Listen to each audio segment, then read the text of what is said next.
कानी बहू। किशोरी लाल जी के बेटे राघव की शादी की बात जगह जगह चल रही थी, लेकिन किशोरी लाल जी को कोई लड़की पसंद ही नहीं आती थी। और उसकी एक ही वजह थी, किशोरी लाल जी का लालची होना। उनको लड़के वालों से मोटा दहेज चाहिए था और इसी चक्कर में एक दिन वो एक बहुत पैसे वाले के घर अपने बेटे का रिश्ता लेकर पहुंचे। उस आदमी का नाम था ओम प्रकाश। देखिए किशोरी लाल जी, मेरी एक ही बेटी है और मेरी सारी संपत्ति जायदाद सब कुछ मेरी बेटी नैना का ही है।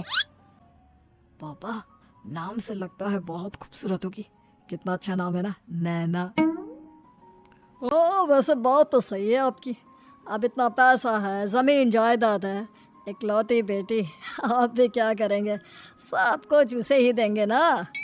बिल्कुल ठीक पहचाना आपने। बस बेटी की शादी और सारी जायदाद उसके नाम। पापा, बिना देखे हाँ कर दीजिए ना। इतना अच्छा रिश्ता फिर कहाँ मिलेगा? माला माल हो जाएंगे हम। मैं अपनी बेटी को बुलाता हूँ। अरे नहीं नहीं नहीं नहीं, आपकी बेटी का नाम नैना है, सुनकर ही लगता है बहुत सुंदर होगी। रहने दीजिए अंकल, मैं तो आपकी बेटी के नाम से इतना खुश हो गया हूँ कि उसे बिना देखे शादी करने को तैयार हूँ। अब तो मैं उसका चेहरा सीधे शादी के बाद ही देखूंगा। और इस तरह राघव नैना का चेहरा नहीं देखता और उससे शादी कर लेता है। शादी के बाद अपनी सुहाग रात पर जब राघव नैना का घूंघट उठाकर देखता है तो नैना की आंखें बंद थी।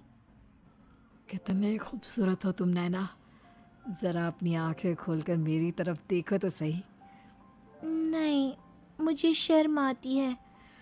अरे, मैंने तुम्हें शादी से पहले भी नहीं देखा और अब अगर तुम आंखें खोलकर मुझे देखोगी भी नहीं तो मुझे अच्छा कैसे लगेगा?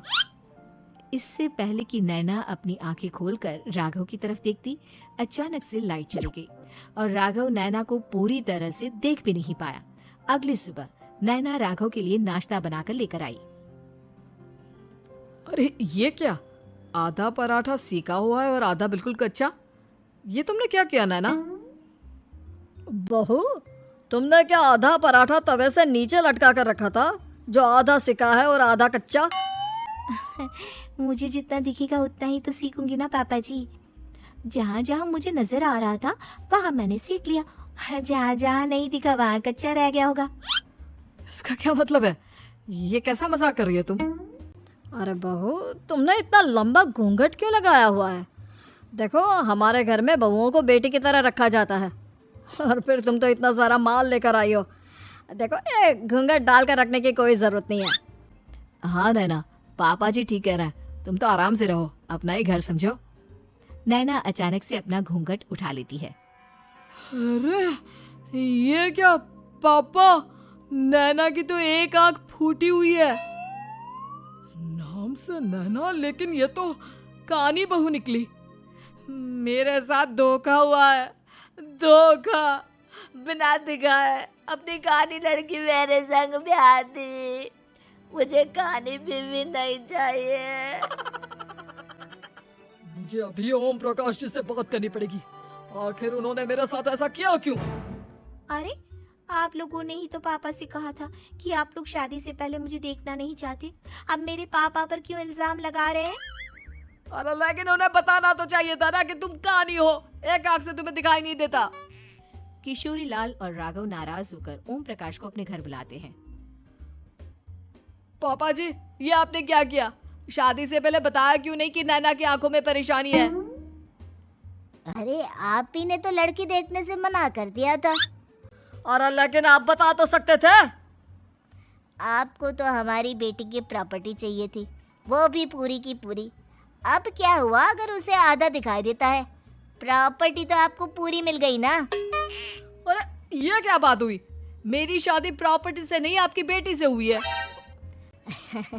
अब ये तो पहले सोचना चाहिए था, तब तो मेरी प्रॉपर्टी देखकर तुम्हारी जुबान लप लपा रही थी। लेकिन मैं कानी लड़की को अपनी बीवी बनाकर नहीं रख सकता। पापा, कुछ करिए ना आप। हाँ, करता हूँ। देखिए ओम प्रकाश जी, आप हमारे साथ ऐसा नहीं कर सकते। और तुम देखो, अगर तुमने मेरी बेटी से शादी तोड़ी ना, तो जो भी प्रॉपर्टी मैंने तुम्हें दी है वो तो पूरी की पूरी वापस ले ही लूँगा और आधी प्रॉपर्टी तुम्हारी भी लूँगा। अरे मेरी आधी प्रॉपर्टी भला क्यों लेंगे आप? इसलिए क्योंकि मेरी बेटी को आधा नजर आता है और उसकी नजर अभी तक तुम्हारी आधी जायदाद पर ही पड़ी है। अब तुम उसे घर से निकालोगे तो कुछ तो लेकर जाएगी ना। और अगर हम आपकी बेटी को अपने घर की बहू बनाकर रखे तो? तो तुम्हारी पूरी प्रॉपर्टी तुम्हारी ही रहेगी और जो मैंने तुम्हें दिया है ना उसमें से बस मैं आधा लेकर जाऊंगा। अरे लेकिन अब आप अपनी दी हुई प्रॉपर्टी में से आधी वापस क्यों लेकर जाएंगे? अगर मैं आपकी बेटी को अपनी पत्नी बनाकर रखने को तैयार हूं तो? इसलिए ताकि भविष्य में अगर तुम मेरी बेटी को धोखा दो तो उसके पास कुछ तो रहे जो पति का हो। वैसे मेरे पास तो बहुत कुछ है, लेकिन अपने पति की कोई निशानी तो उसके पास होनी चाहिए ना। अब अगर तुमने मेरी बेटी को कहानी कहा तो तुम्हें प्रॉपर्टी भी कहानी ही मिलेगी, पूरी नहीं। जमाए राजा। किशोरी लाल और राघव समझ चुके थे कि वो बुरी तरह फंस चुके हैं और अब उनके पास वहां से निकलने का कोई चारा नहीं है। अब समझ में आया ना, लालच बुरी बला होती है। एक तो तुम्हें प्रॉपर्टी मिली, ऊपर से बीवी मिली, उसमें तुम्हें नखरे भी दिखाने हैं। आए बड़े, चुपचाप बैठो तुम। कुछ दिनों के बाद नैना राघव की कार लेकर बाजार घूमने निकलती है और जब कार लेकर वापस आती है, ये क्या? एक तरफ से मेरी गाड़ी पूरी खराब हो चुकी है। लगता है तुमने मेरी गाड़ी को किसी दूसरी गाड़ी के साथ एक्सीडेंट किया है। अरे अरे कितना बड़ा नुकसान कर दिया तुमने बहू। वो क्या है ना पापा जी, मुझे एक आंख से दिखाई नहीं दे रहा था, सामने से गाड़ी आ रही थी।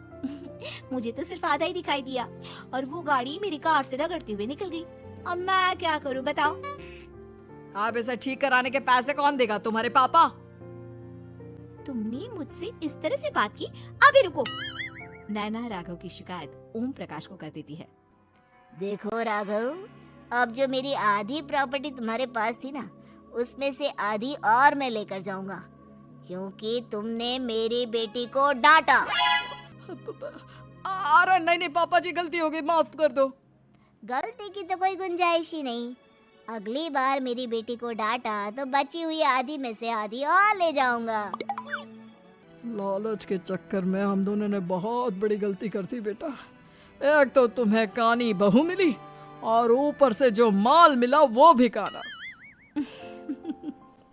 इस तरह राघव की हर एक गलती पर ओम प्रकाश उसकी प्रॉपर्टी का आधा आधा हिस्सा लेकर अपना सारा माल वापस ले गया और राघव को कानी बीवी से काम चलाना पड़ा। भाई लालच वाकई में बुरी बला है।